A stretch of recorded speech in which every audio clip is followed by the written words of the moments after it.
Welcome to another episode of Different Dadpreneurs. This is a show where we look under the hood of business and family with entrepreneurial dads, looking at their businesses and unique lifestyles. And super excited to have Andrew Collier on.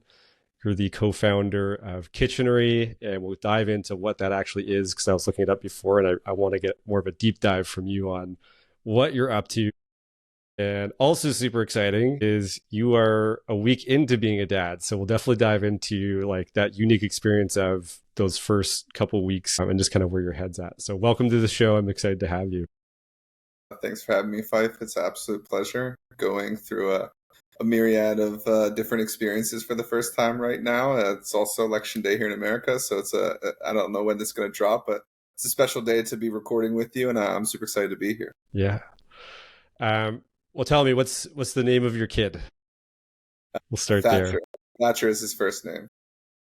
Very cool. It's a strong Yeah, name. thank you. So he's a week old, Thatcher. And how old is your business? Almost 4 years now. And tell me a little bit about your business and just give us some context into what the stage of the business is and what you guys are up to.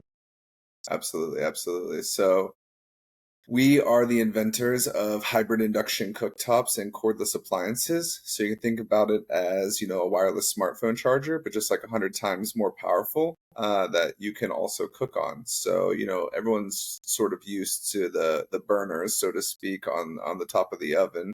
But induction has been making waves for, probably a decade plus now.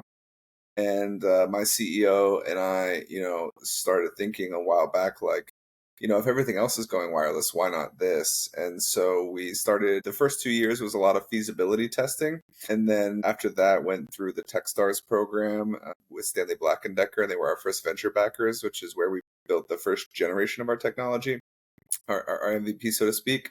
And then from there, last year, we went through the University of Tampa, here locally, Spartan Incubator, which is where we raised our first crowdfunding round. And then with that, we built the generation 2 of our technology, and then we demoed it at the Inspired Home Show, which is where we started to gain a little bit more attention and recognition from some of the bigger brands and then some of the bigger outlets like The Verge. And so we're still raising capital. It's been a really tough market for raising capital right now, but about 3 months ago, we hit a historic milestone. We're actually later this month, we're launching our first product, which is the world's first cordless induction kettle. So this is a little complicated, but it'll actually work on any induction hub worldwide. It doesn't have to be our special hub. And we did that so that we could enter the marketplace, generate revenue, not force everybody to have to buy, our new pad. But then from there, we'll be launching at least the pre-production version of the quantum energy pad and the silent blender at CES this January. Very exciting. It's a timely conversation on my end. My parents over dinner the other night were just discussing whether they get an induction stovetop because they need to replace theirs. And my mom's kind of like, she's down for it. My dad's like, old school, we want gas if the power goes out. So it's just funny. But for those that are not familiar with induction, what are some of the benefits or why is there this push towards that for people that maybe aren't aware? Yeah, absolutely. So it depends what angle you want to look at it. If you want to go environmental, if you want to go from just a purely cooking perspective, an energy perspective. I mean, there's a lot of different pros and cons. So in our scenario, we're looking at the mobile markets as our first primary market. So like RVs, marine, aviation, places where electricity is not ubiquitous. And so they need this energy savings that induction provides. And so that's a very big key driver for like some of our customers. And so that's just one way to look at it. With gas specifically, and why you see a lot of these states like banning gas is it's really maintenance on the gas pipelines more than any like industrial pollutants inside or like any of that kind of stuff like that. Almost every single gas line needs more maintenance than it's getting. And I think that's what's really driving this switch. The overarching theme of electrification is certainly happening, but I think it's more like people just don't want to do maintenance, like, right? Like it's not something that everybody wants to build. Nobody wants to maintain. And so we're trying to look for ways to either automate the maintenance or just completely cut it out of the equation. And then from the cooking perspective, induction offers not only a more efficient energy system, but a more efficient transfer of power. So typically, when you have radiation or electric heating, a lot of the heat gets lost in the atmosphere. When you're doing induction, it transfers directly into the pan. So what actually happens is it vibrates the magnetic dipoles within the pan. So that's why it's becoming much more commonplace. And then you have a lot of features like temperature hold. So it's actually gaining a lot more traction in Europe than it is in the US, but I think it's going to become bigger and bigger over time. Yeah, thanks for filling in some of the blanks. And I actually picked up some stuff I'll probably talk to my parents about. I'd love to dive into kind of what you're experiencing right now. You're in the midst of building this company and you've just had a kid. Like, where's your head at? What's it been like making sense of being a dad for a week? Yeah. So I'll be the first one to say that, this wasn't a planned situation, wasn't the optimal time to have a child, but you got to pivot, and you got to make do with what happens. So, let me start. Let's go back 9 months when I first found out that this was going to be reality. Shock, a lot of like, what are we going to do? Having to tell my business partner and my investors, right? Like, I didn't particularly have to tell my investors. It's not a fiduciary obligation, but I wanted to be transparent that, like, hey, my life situation is changing. And so it's not that I'm going to be less focused on the business. For the next 9 months, I'm going to be even more focused on the business because, like, now it's got to happen not just for me and Akshay, but it's got to happen for my kid. Like, we're going up a level. And so what am I experiencing right now? I'll tell you, last week that when I first heard him cry, there was about a solid 4 minutes where I didn't say a word, not a single word. I just didn't even know how to emotionally respond. That was the first thing. What else am I going through? A lot of questioning, like how are we going to get to the next phase? Like, am I doing enough for him? Am I doing enough for the business? Like, how am I, maintaining my health? How am I maintaining my sleep? How is she doing? Yeah, I mean, I think the amount of questions I asked in my life comparatively to the amount that I've asked in the last week are about equal. That's the best way I could say it. Like, you just, there's so many questions about things that I'd never even heard of before. Like, unfortunately, his bilirubin levels were really high, if you're familiar with that. Yeah, and so he had to do light therapy on the blanket and like the special blanket for like the first 4 days. I'd never even heard what bilirubin before was in my life. And so I think one of the most eye-opening experiences is like, I consider myself a pretty smart guy. I mean, I work in technology, we're inventing new tech, but how much you don't know about like life itself, like about biology, about delivering kids, about maintaining infant health. It's unbelievable how much you don't know. And it's one of those things where you just take your best guess and, you consult your physicians and the nurses and the people that help you, and you just got to keep moving forward and hope for the best. I mean, it's only been 7 days. I know in my experience that there is this processing time where those first couple of months is a bit of a black hole where you're just like, I don't know what happened, but you do get through it.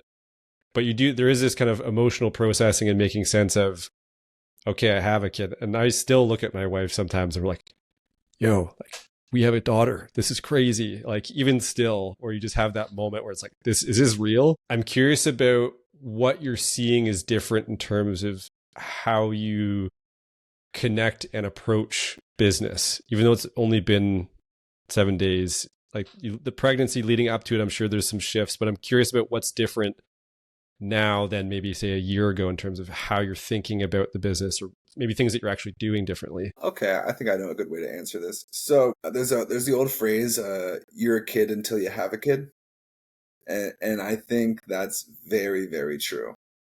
Even though I'm in my early 30s and I'm clearly an adult, I guess I didn't feel as adult as my brothers and sisters that had kids, and a lot of like the older investors I talked to that are in their 50s and 60s. But that feeling has gone away completely. like completely in a week. It's weird. Like I was always like, this guy might not take me seriously. Like I'm still a young guy. Like he might not, my opinion might not mean as much to him. Like, just a lot of those sort of like imposter syndrome type doubts from, being sort of new to this game and, inventing something new that people aren't so sure are going to work yet. All of that has disappeared. Now I'm like, I'm a father. I'm just as much as a man as you are. And, I'm making this work for him and I'm taking care of him. So I guess the seriousness at which I take myself just went up a level is the way I would say it. And then the other way I would word it is you start thinking a bit more rationally.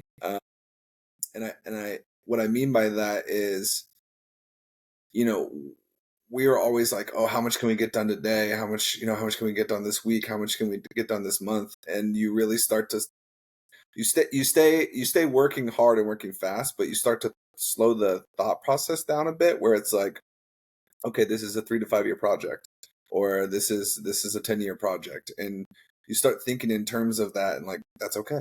Right. Like in 10 years, I'll be in my early 40s and my son will be almost a teenager. And like, that's the way life goes. And so it forces you to slow down and speed up at the same time is a way that I would say that.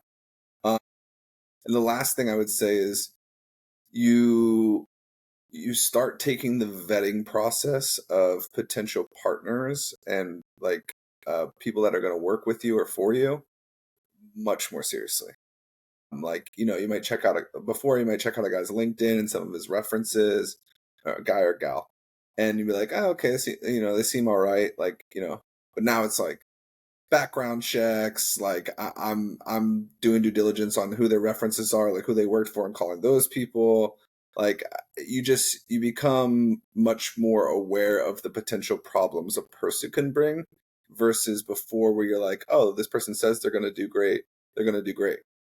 And you learn to trust the people you trust more, but you also learn to trust new people much more slowly. Yeah. Yeah. The something that's come up for me that I've had to learn a lot is trust but verify. It's like once I do have that person in, I trust you, but I still need to make sure I verify what you're doing. And I think that was a big learning mistake that I made early on was I trusted, but I was almost blind trust in a couple of cases and didn't have that level of accountability that I needed. Touching back on this, like you're working with investors, you have a bunch of people around you. What are some of the things that pieces of wisdom or lessons that maybe people you're working with or that you respect have shared with you once they found out that you were having a kid? Is there any kind of theme or key thing that stood out for you? So you're asking is like, what piece of advice have people give me about being a dad? Yeah. Yeah. Oh Being an yeah. entrepreneurial dad. Like, Being an so if you entrepreneur have dad. any investors or anything like that. Yeah. Okay, so this one's just about being a dad. I asked a bunch of dads that I knew, and honestly, dads that I just like met on the street, like when they were with their kids, like because I wanted to get sort of that like fresh, raw stranger perspective. And I was like, hey, like, we would like chat a little bit, and then I'd be like, hey, like I got my first on the way, like any advice? And every single dad said the same thing: you got to be patient with them. And I'm a notoriously like fast paced, mover kind of guy and A type. And so I think that's going to be hard for me. But I mean, you learn over time. So that's the first thing I would say. As far as being an entrepreneurial dad, there's the old adage is the only person that remembers you worked late is your kids. So you try to keep that in mind. I mean, obviously mine's too young to remember anything now, so I think I get a little bit of benefit of the doubt here. But you realize how much like your schedule has to shift around your kids. Like it either has to be super early in the morning before they get up, or it has to be super late at night after they go to bed. Like sort of that like after school work time, and like for her like she's on maternity leave right now, but like it's like that time together has to be for us, together. Like it can't be like, oh, hey, I'm going to work till 9. I'll see you when I see you. Yeah. And then I think the last thing to sort of touch on is one thing that, like, I guess I got sort of was changing and tripped me up was he's always in the back of my head. Always. I mean, even right now. Like, and you realize how much your decision making process has changed. Because, like, the boys want to go grab a drink on Thursday or whatever, and you're like, no, absolutely not. Or, someone wants to, call, someone even wants to call you and like talk about their issues, and you're like, no, like, sorry, I don't have time for you right now. And it's weird how much your priority gap shifts, and it's hard because you gotta balance the business and you gotta balance the family. And the best piece of advice I think that I would give anyone is the more you focus, the more you can focus. And you hit sort of a acceleration point where it's almost like Einstein time, right? Like if you spend a lot of time like just focusing on what you're supposed to be doing and not worrying about what's going on social media or what have you, you can actually really accomplish a lot in a day.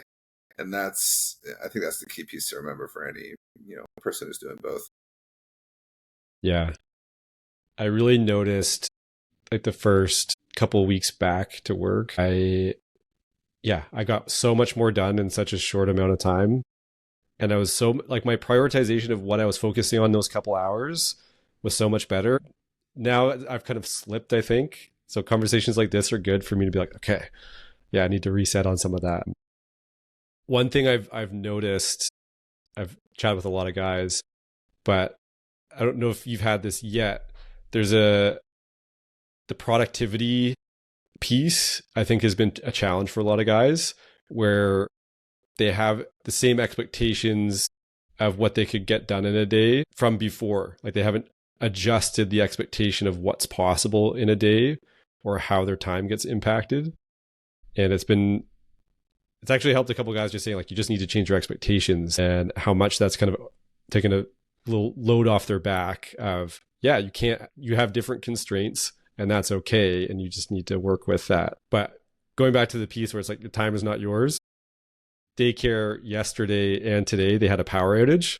So it's like, no daycare. So it's little things like that where they just, little wrenches get thrown, they're sick for like a week. And you're like, well, okay. And you figure it out. So I feel like I've definitely become a lot more, before we started actually recording, we are talking about control what we can control and let go of the rest. Like I'm way more okay. And I've learned that from family and life outside of work, but it's definitely helped me in work as well, which has been interesting. So it's very interesting to see these dynamics of what's happening in the business and how that impacts. And I learn things that help me with the family and vice versa. Yeah, I would word it as like flexibility, obviously, and realizing not every deadline is immediate, but then also, I think I'm harder on my guys though, like the guys that work for me, because now I'm like, you messing up is my kid not eating, and so and I try to, and like I work with a lot of young guys who are even younger than me, and I try to be mindful that I'm not like becoming their father, so to speak. Like even though I'm their boss, like I'm like, okay, these are not kids. Like they might be 25, 26, 27, but like they're adults. Like they're doing the best they can. Like try not to be overly bearing or overbearing. And so yeah, it is really a delicate balance. And I come from a family business in the industrial steam heating business, and I worked for the family business for a while for my uncle and my father, and I saw how hard that balance was. Like from 8 to 5, it's nothing but we're working, and the family dynamic doesn't exist basically. And then like on holidays, weekends, whatever, it's like, hey, we can talk about you know the game or what's going on with grandma or like that kind of stuff. And I saw how tough that was growing up and like in my early 20s.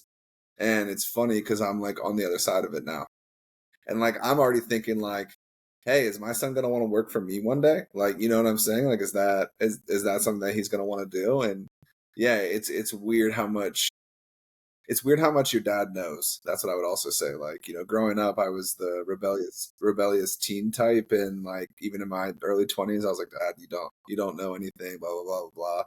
And now I'm calling my dad like all the time, like, hey Dad, what would you do here? Like, what would you do this? Like, how would you do this? Like, and so he laughs now. I mean, he's at retirement age, and he's living the good life, and he's like, well, he's like, I told you 10 years ago that this would happen. He's like, but you didn't want to listen. And he's like, he's just happy that I'm coming around now, and obviously he's excited to have a new grandchild. But yeah, it's interesting how it all comes full circle. What have been some of the biggest lessons out of being in a family business?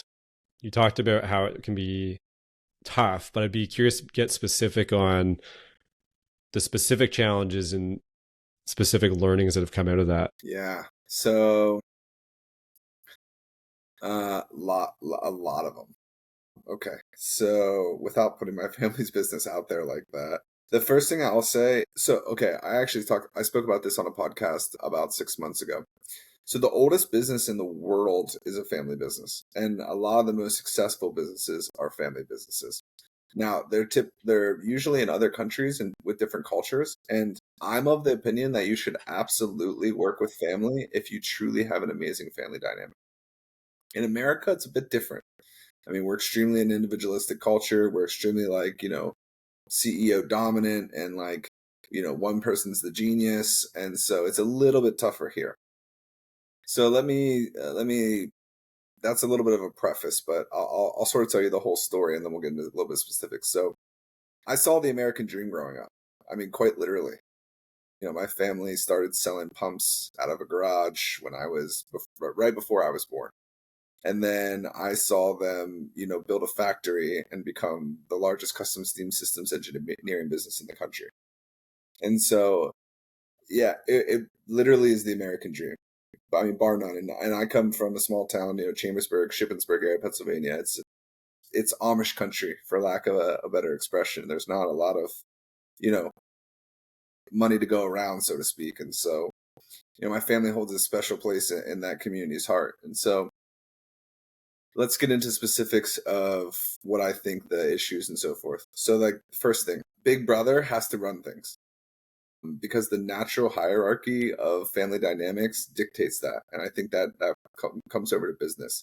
Even if younger brother or, other siblings or cousins or whatever have opinions or ideas or, value adds, like there's just something about that natural hierarchy that has to be maintained. And that's just what I've seen. Second thing, Interesting.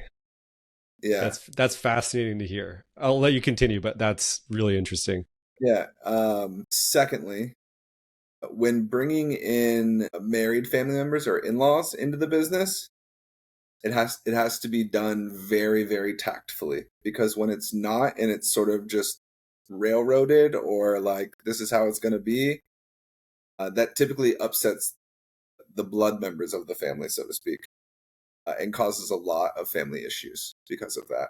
So my suggestion would be don't hire your in-laws. And then the last thing, compartmentalization. I've seen some of the worst, nastiest fights you could possibly imagine. But I've also seen some of the most loving, like triumphant, like family bonding moments you could possibly imagine.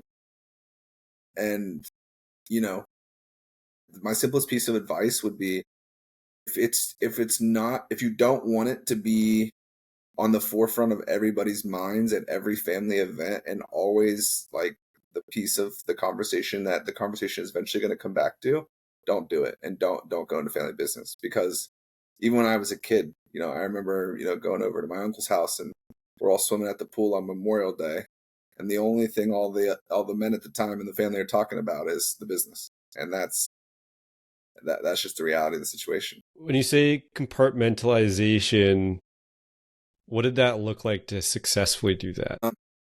Okay, yeah, I got a couple things here. So like my dad, even though my dad was heading up the sales team and made the company tick, so to speak, he understood that like when he walked through that doors, he was an employee just like anybody else.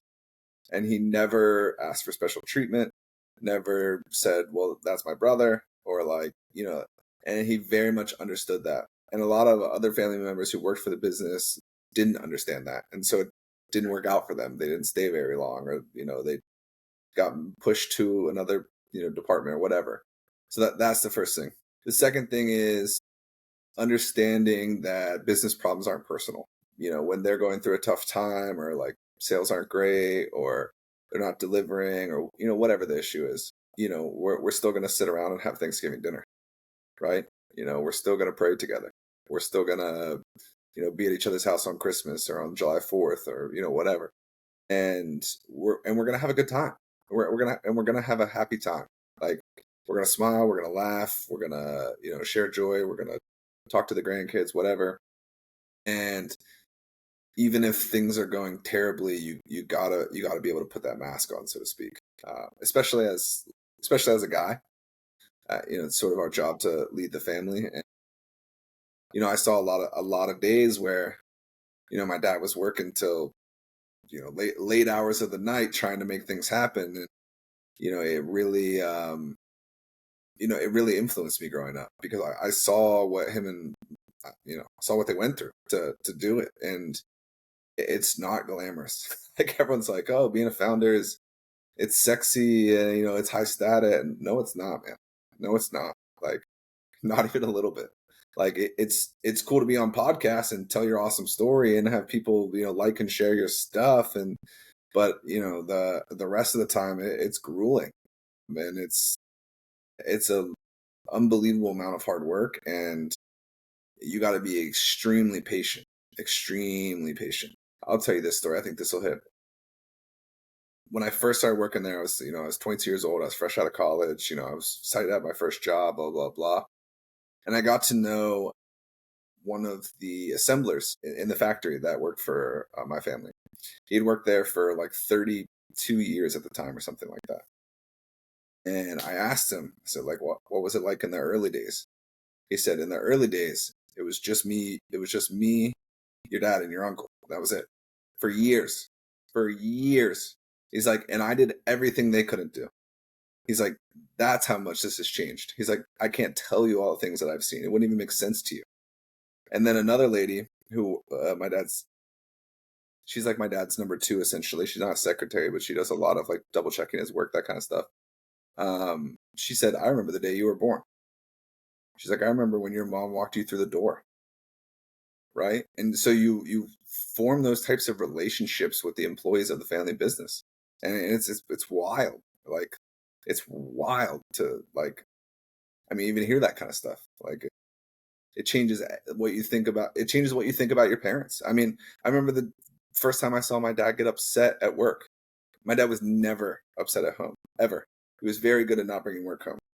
And, like, don't get me wrong, he's not perfect, but, like, I'd never seen my dad, like, be a guy before, so to speak.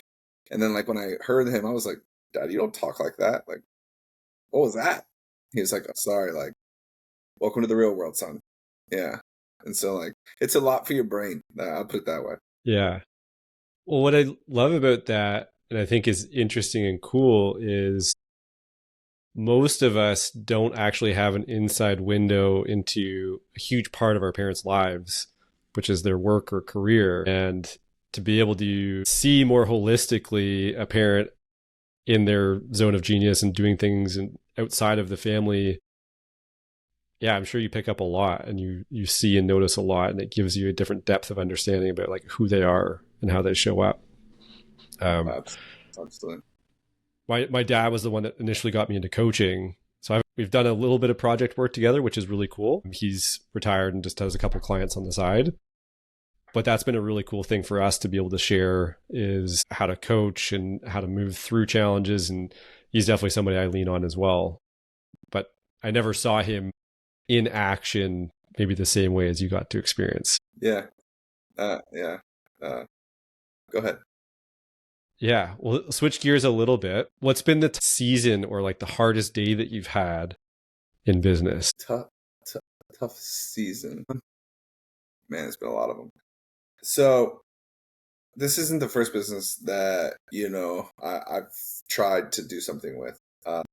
And so I've gone through a series of, small successes and failures and business partners leaving and markets getting destroyed and every, every sort of bad and good thing that can happen in a business, and a lot of different structures of business.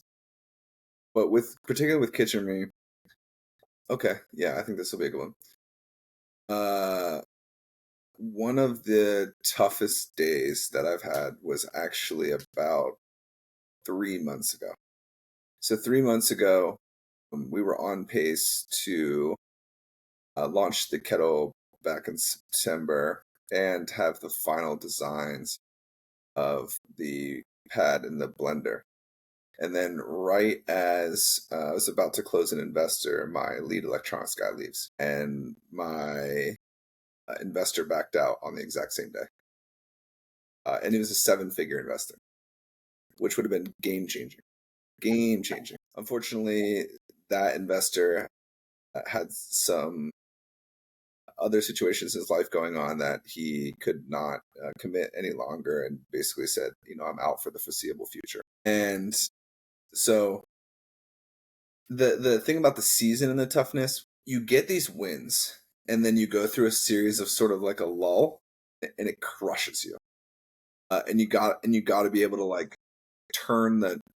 move the needle again. You got to find like the will to move the needle again. So like from our experience, right? Like let's just talk about it. Akshay founds the company. He goes through the generator program in Milwaukee, does well, lull. Then, he's sort of like failing, like nobody finds interest. This is back in like late 2020, early 2021. Goes through basically a series of feasibility testing with his co-founder at the time, Augustine. Nothing happens for pretty much a year. Business is about to die. Get into the Techstars program. Game changer. Get the first venture backer, 6-figure plus investment. Stanley Black & Decker is now like their corporate resources are behind them as far as like introduction to manufacturers, that kind of stuff. Amazing. Right when he finishes the MVP of the product, Augustine leaves because he's having his second child. He doesn't think that the business is going to go anywhere. So now Akshay's by himself again. Well, Akshay gets into the University of Tampa to study his master's in entrepreneurship and gets into the University of Spartan Incubator, which is when I joined the company. We meet. Upswing. We go about 6 months trying to get LOIs in different industries. We got like 2, tried to sign some new customers, nothing. Our board of advisors is telling us like, hey, you got to figure out a way to raise capital, or again, your business is going to die. So we go through the WeFunded program. We raised like almost $200,000 in like 6 months. Upswing. Okay, well now we're trying to find venture investors. Venture investors want to see customers. We can't have customers until we get a product. So we're in this infinite loop. So what do? We take a risk. So we build the Generation 2 technology. This is the inbuilt version of the pad that sits flush on the countertop. So we build that. We're basically running, out of cash at this point because we spend all our money doing that. Then we go to the IHA show in Chicago. When we go to the IHA show in Chicago, we garner tons of national interest from all the big brands. And one of the big brands says, hey, we want to do at least a pilot project, look for, full technology adoption program. I mean, we think we just hit the lottery. We're like, oh, yeah. Well, again, mind you, we still haven't raised any capital. So we think, okay, we're going to try to push this pilot project. And they're like, actually, the guy who just led that, he's leaving the business.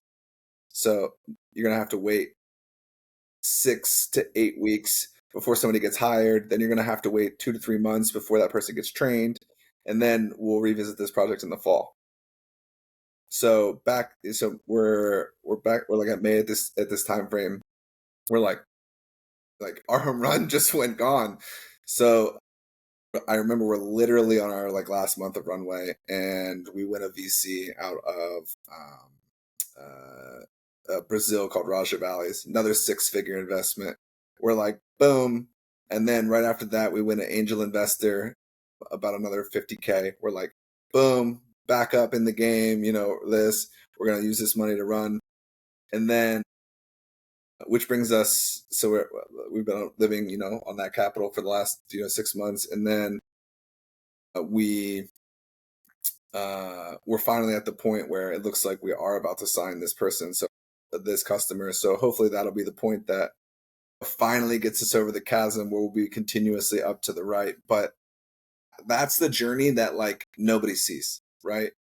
Everyone just sees my cool Instagram stories and the new pictures that I launch, but like that's the truth of it. I mean, that's as really as it gets, because it's like that until you really find that product market fit, and then you can continuously just repeat the process to sign customers. And I think what I picked up on there, which I felt, is that doubt loop that starts to happen when you don't have any positive feedback, and how much you can get in your head when you don't have that.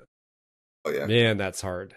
Like, even I if you have faith in yourself, it's like, how long is it going to take before you get that next win? And like, when is it a time to pivot? And just, it can be so much uncertainty that it can be really hard. I I one of the things I always preach on is defensive entrepreneurship. Like, everyone talks about entrepreneurship in the offensive sense. Like, you need an attorney, you need a lawyer, you need to get your LLC or C corp, whatever. You need to have product market fit. You need marketing, right? Nobody talks about defensive entrepreneurship. How many affirmations a day do you need? How much exercise a day do you need? How much sleep do you need? How much nutrition do you need? Because like, if you break down this machine, these machines don't matter at all. And so like secondarily that, I volunteer for some organizations and I help coach some like, younger entrepreneurs, and we do some charity events, and, I speak at them. I actually was at an amazing panel last Friday with Tampa Business Club, and everyone always asks me, they're like, how do you know when it's time to go over full time? You don't. And they're like, how do you get over the doubt? And I go, you don't. And they're like, you guys have made all the success. You've raised like close to $1 million. Like you got this monster customer, blah, blah, blah. You have a product, you have all this PR, blah, blah, blah, blah. Like, how could you doubt yourself? Like, you're going to be rich. This is going to be amazing. And I'm like, if you don't doubt yourself every day, you're not doing enough. And I'm like, and the thing is that you've got to fight that battle with every single part of you, because what I think, everything goes through cycles naturally. But what I think is, most people hit the network limit, is what I call it. So you pitch your friends and family, right? And you might raise, let's call it $250,000, right? You raise that money, you make your first thing. So then what do you do next? You go to all the people that you've met throughout your career, pitch those people, see if they want to come in. Then you go to a couple of angel groups that are local. You might get some VC lists and like some people that are willing to ref you and that kind of stuff. But eventually you hit that network limit where I can't do it anymore. There's no other answers. And right there, that's when it starts. That's when real entrepreneurship starts. Because at that point, you got to start pulling magic out of the bag every single day. And Alex Hormozy had a clip recently. He said it amazingly. He said the hardest part about entrepreneurship is when you look around and it's getting really tough, you go, you drop an explicative. I don't like to swear on podcasts, but I'm fine with it if you want to. Okay. Well, you say like, fuck, it's me again, right? It's me again.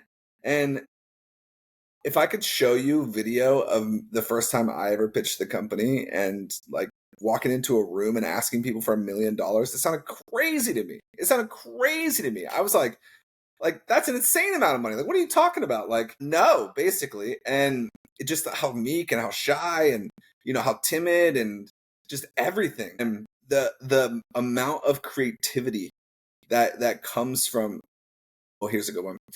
Action produces information, which brings me back to the creativity. The more you just do stuff and you just keep trying different things, like we didn't even get to our current business model until one of our customers suggested it to us. Like, we were just going to launch our own devices and that was going to be it. And then we were in the advanced technology headquarters of one of the biggest RV companies in the world. And they were like, listen, we love the pad. We think it's awesome. We're just not sure our customers are going to love your appliance designs. Go build a wireless power ecosystem with brands that people already know and love, and you have us as a customer. That way our customers have options. you have instant brand credibility and recognition, and you're compatible with someone who has monster distribution. And we were and that's what I mean. Like, and it applies to every area of business. Like, our most viral video that did like, I don't know, like a 250,000 views was shot on someone's cell phone off the cuff and posted to TikTok at a summit that like we didn't even know we were presenting at until the last minute. Right. So it's that kind of stuff that you just like, oh, you plan and plan and plan, and like here's our posting schedule for the week, or here's our product schedule for the week, and then like somebody says something, you're like, and you just pause and you watch like the magic. Like, and here's another one I think is good. Everybody has an army behind them. Everybody you meet knows at least 150 people that they could reference you to. And I don't think people ask for referrals anywhere near enough. I've met some of my investors off of like, basically nonsensical relationships.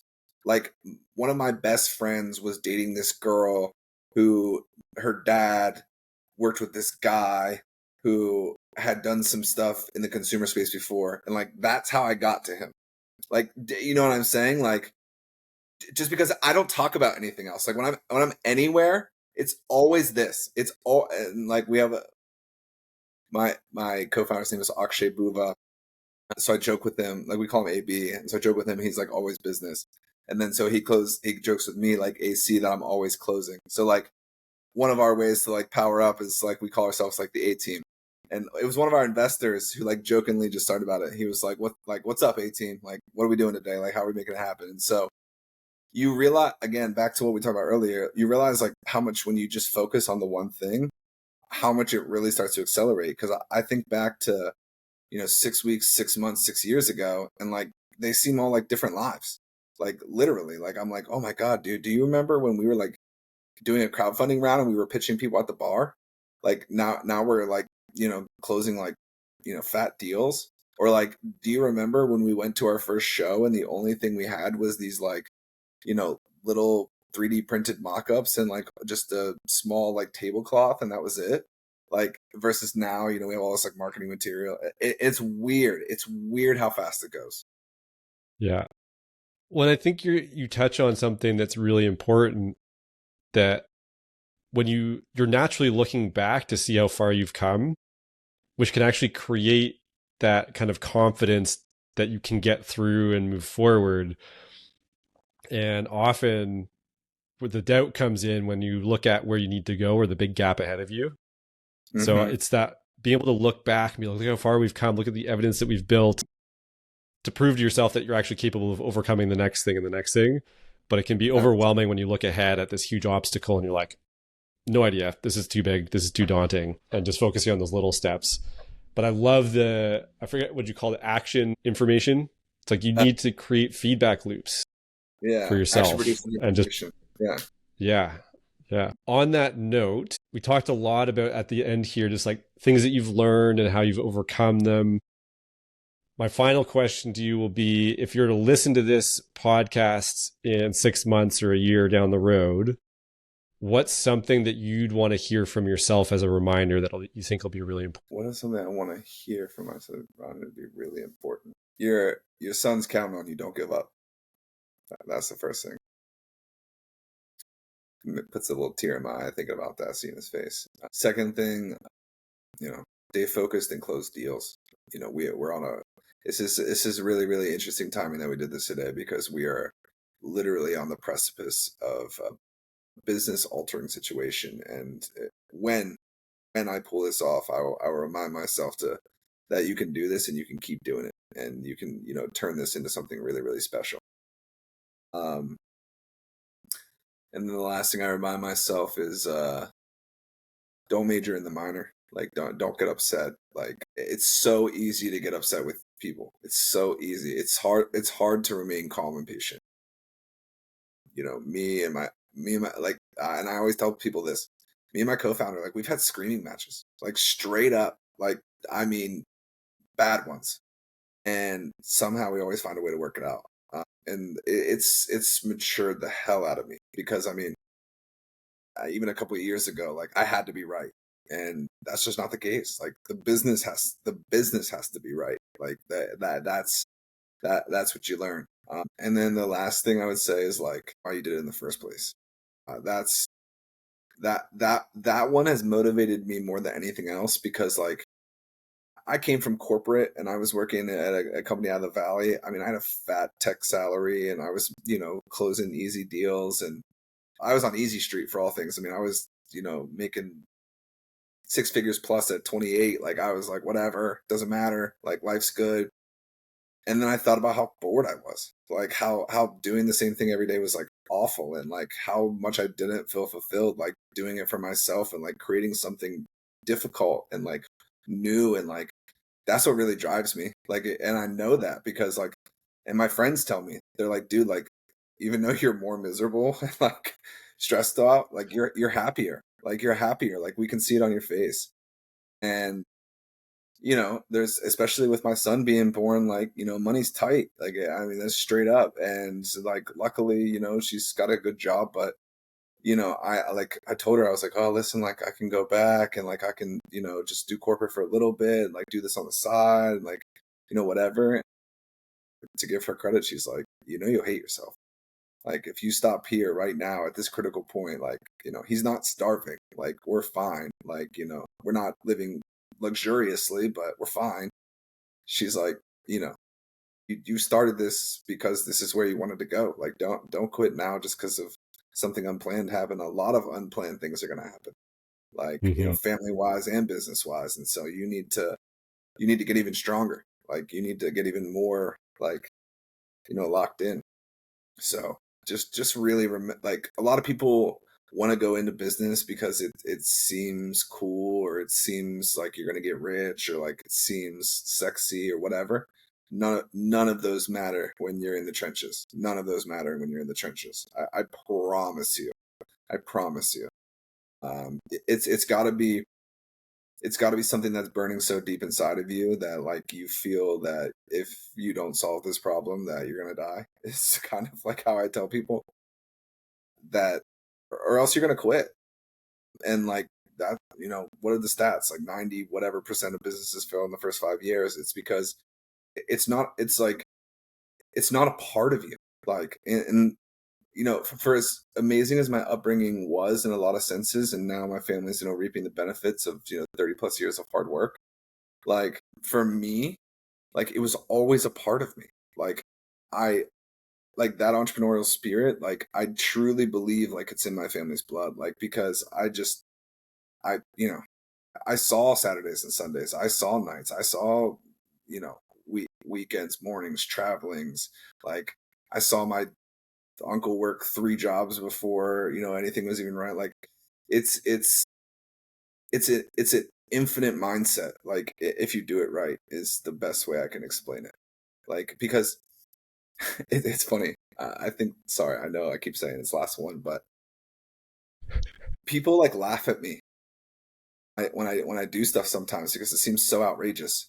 Like, in a couple examples, like when I market, you can look at some of my pictures on LinkedIn and like some of the exorbitant accessories that I wear. But like, it's a pattern interrupt. Like, you're gonna stop and look at that because it doesn't look like every other person that you see that's wearing a business suit.